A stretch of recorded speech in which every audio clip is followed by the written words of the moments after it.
So this will kind of be a short video. I just wanted to give you guys my opinion of the Emerald Cup and let you guys know kind of how it went. I actually got there a little late the first day. I got there probably at around like 3 o'clock or so, just because I didn't actually know whether I was going to be going or not. So until I actually got the ticket in hand, that's when I started heading up to Santa Rosa. The event was at the Sonoma County Fairgrounds. It's usually where a lot of bigger events are held, and the Emerald Cup is probably one of the biggest cannabis events in the year. It's actually the oldest one as well. So out of all of the other cannabis cups period, the Emerald Cup is the oldest competition for cannabis. I forgot to do my intro as usual, so we'll just start it up and it'll just go. So cue it, boom, here you go. And I think to myself, what a wonderful world. So when I got there, I was kind of on a mission because 710 had just released this collab with this artist called LSD World, and it was a super dope collab. They actually have this kaleidoscope, which I can actually show you guys right now. Yeah, it kind of looks like this. Maybe I might do some B-roll of it, but yeah, it's really dope. And actually, if you look through the lens, it does actually have a kaleidoscope. You know, it is a working kaleidoscope, basically. So it's pretty dope. It has some dope art on there as well. I don't know how many times I'm gonna say dope, but it is dope, so. And also, you had to buy 3 grams of their top shelf hash. And it actually came out to around $195. So obviously, you know, for someone that doesn't smoke or doesn't really know too much about concentrates or really about 710 in general, 710 is a premium, you know, cannabis manufacturer, we'll say.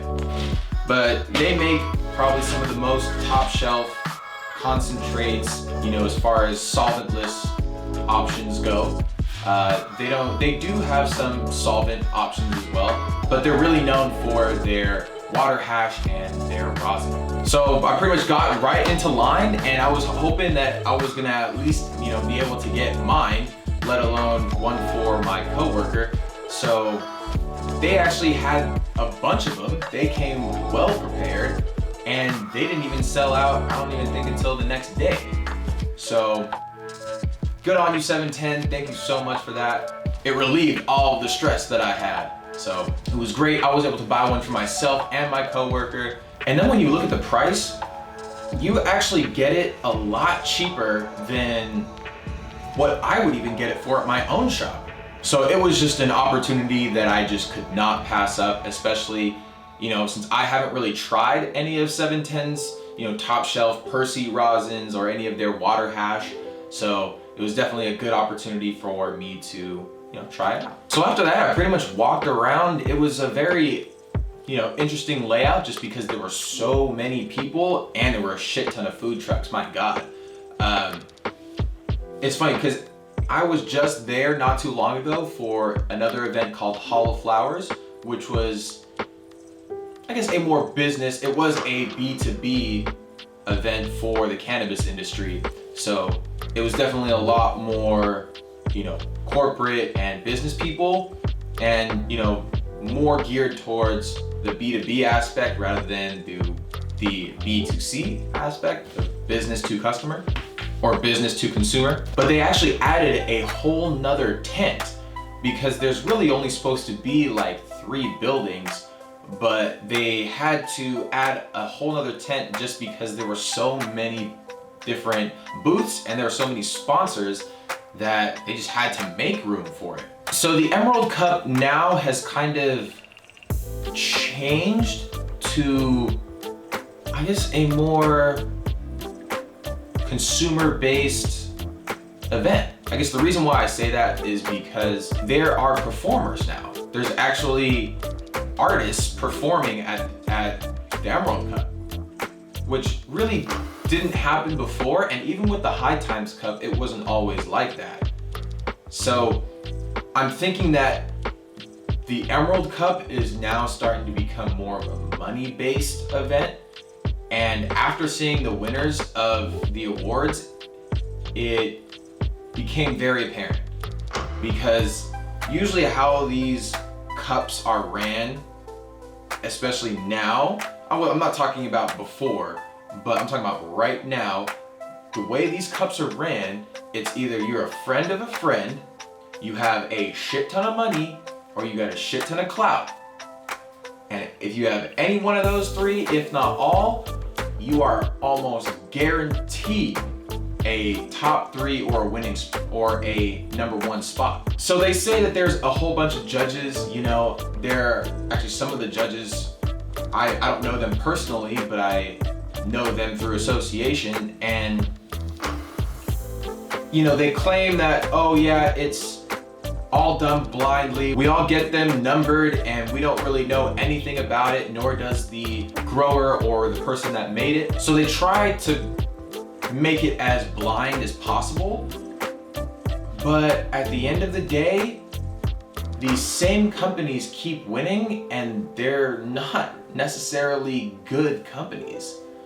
Now, that's not bashing any of the judges at the Emerald Cup. I completely 100% trust all of their opinions, but to see the pattern from being at the High Times Cup now, at least the one that was in the Bay Area, and then going to the Emerald Cup, it was a very eye-opening experience to see how these cups have changed, or these competitions have changed.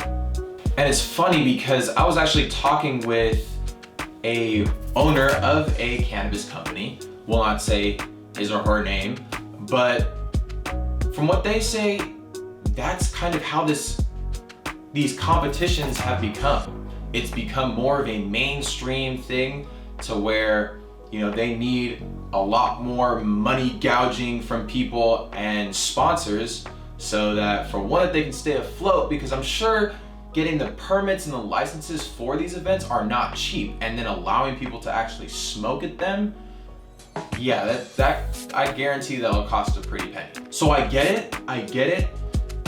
The government is against us right now, but this is not necessarily the best way to go about it. But from a consumer standpoint, man, was it a amazing time. Holy shit, there were prices that you would never get anywhere, depending on some of them. Even if you work for a dispensary, you probably still won't even get those prices. So to see everything be at the prices that they were, it's like Black Friday, but for weed. It's like 420 all over again. And then also there were some very exclusive products as well. Some that were just released for the Emerald Cup and you will never see them again. I was actually able to pick up some Papa Select Strawberry Godfather. Now, it's actually a high CBD strain, and like I said, that is one of the things that you will never see again. Or it's very unlikely that you'll see it again, or it'll be a very long time till it comes back.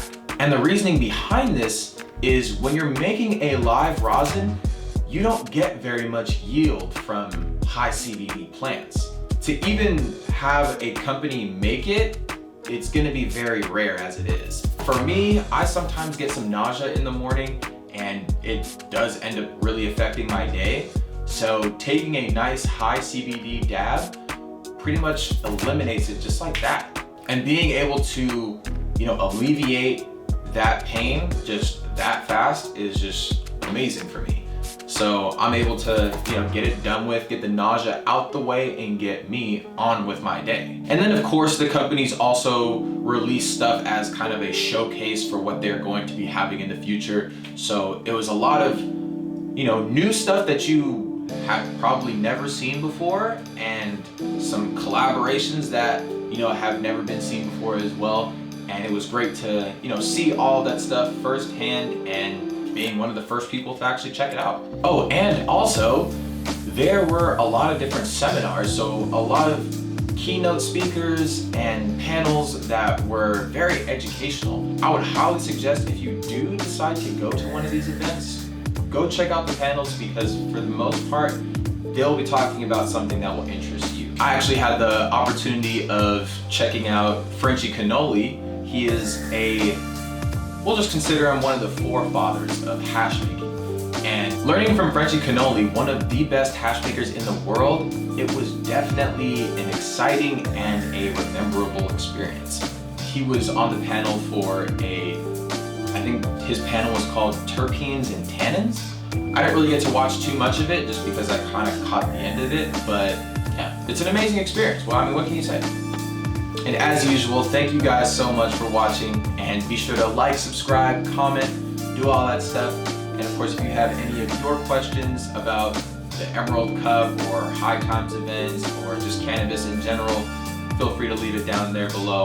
I'll definitely get to it. And of course, I stream every Friday at 4:20 p.m. Pacific Standard Time, where me and the community have a conversation about the various topics that are in the cannabis community, as well as they ask me their cannabis related questions and I do my best to answer them. But alrighty guys, your Emainey cannabis consultant, signing off. And also I forgot to mention, for the next video, we will be doing our very first review. And that's gonna be on the 710 Labs fridge, which I have here right beside me, but you guys can't even see it. But yeah, we're gonna be doing our very first review on the channel, and I'm gonna try and make these reviews more of a bi-weekly or weekly thing, just because there's a lot of stuff that I have here, and I feel like, you know, reviews do well, so we'll try it out. So yeah, be sure to watch those videos in the future, and you know, of course, yeah, be like, press that little bell or whatever thing, you know, so you get all of the notifications and all that. So yeah, stay tuned. Deuces.